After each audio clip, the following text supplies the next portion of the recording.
and we can figure out the Wi-Fi issue in our area. For some reason, it's not even picking up any hotspots, or if we turn it off or on Wi-Fi. So if you are there, let me know, because I see that we are connected live, but I don't see anyone viewing on there or any questions that I saw before. So we may have to reschedule it for a little bit later this afternoon if we get kicked off again. So I am here live every Wednesday at 1 o'clock Central Standard Time to talk to you about ketones, ketosis, and exogenous ketones. My name is Dr. Heather Carton. I have been practicing, I've been a wellness physician for almost 20 years. I've been teaching a low-carb, high-fat diet with my patients and living that lifestyle for almost 20 years.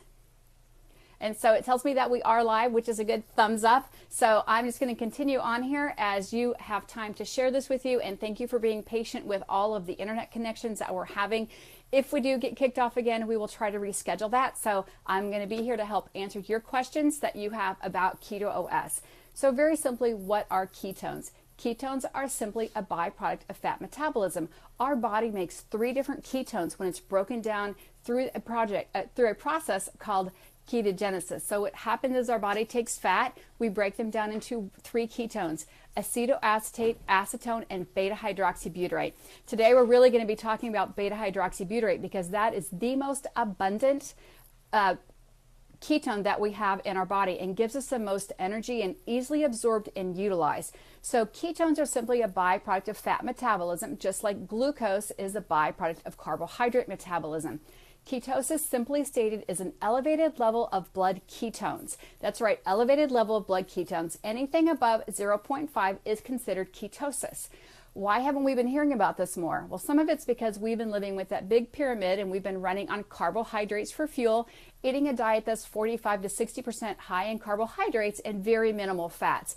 But what we do know from studying fats for the last 100 years, or ketones, is that they are a far superior source of fuel. They actually provide more oxygen, more ATP, they reduce inflammation, they aid with fat loss, they are signalers for our brain in many, many different ways. So for the first time ever, we have the first pure therapeutic exogenous ketones. We haven't heard about it before because no one's been able to make a nutritional supplement of ketones that we've been able to digest and put our body into a state of ketosis in less than an hour. That's what's so exciting for me.